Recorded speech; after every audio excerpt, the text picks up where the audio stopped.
I feel like this shit's getting a bit too ridiculous right now. It feels like everyone on the internet is having a mental health crisis. Like, everyone's gonna fucking have a sneak visit to the Birch. Like, everyone on the internet is like this nowadays. Everyone's getting canceled.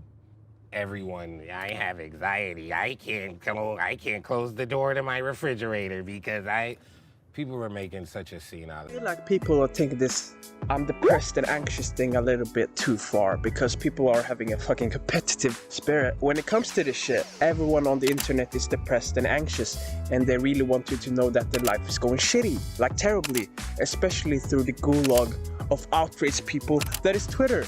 And everyone is basically trying to outpaint each other on there and everywhere else. When I first started to see this trend on the internet and social media, I obviously saw it as a good trend that people were more open about their mental health and shit. Because people up to that point only showed themselves overly enthusiastically sitting on grass. People didn't show that they were sometimes sad and sometimes wanted to maybe, I don't know, jump off buildings and shit. Like, no, they didn't. This surprised me, obviously, because I saw sad people in real life and I was like, I want what those social media people are fucking having. And in the middle of calling the National Runaway Safe Line for kids' health and discussing a safe exit from these inferior humans and their influence on me, like my friends, parents, and everyone else in real life. Like, you guys get sad? You're pussies. Look at Dan Bilzerian's Instagram feed. He's doing fucking great. But then you realize it's all fake ass shit. But now, everyone is basically flaunting and flexing how bad their mental health is. It's like a weird status symbol now, because the more you talk about how bad everything's going in your life, the more validation you get, which encourages the behavior. It's like this weird counterculture of people fiending for that needle of validation. This also gets people to overly exaggerate and overly dramatize their problems and mental health struggles too, though.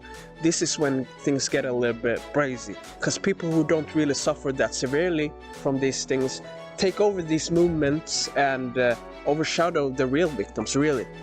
Everyone is out here posturing and making a skeptical out of the slightest inconvenience, almost.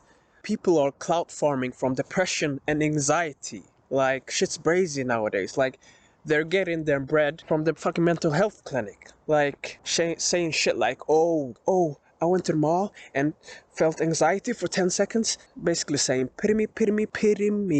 Pity me. Or that their mom, who gets a bit too excited for their BTS videos, didn't buy them the fucking Fortnite skin that they wanted, so they can't fucking throw it back in the battlefield and fucking flex on people. And them going to Twitter and saying that they're having unwanted thoughts and are depressed now. Fuck me, man. Just because you feel a bit sad and anxious doesn't mean you have generalized anxiety disorder or that you're clinically depressed. We all get anxious and sad. Just because Chadia from How to Build a Successful Online Business didn't respond to your texts doesn't mean all men are trash. It just means that 3 good morning texts before 8 a.m. might have triggered some warning signals in his mind, you know?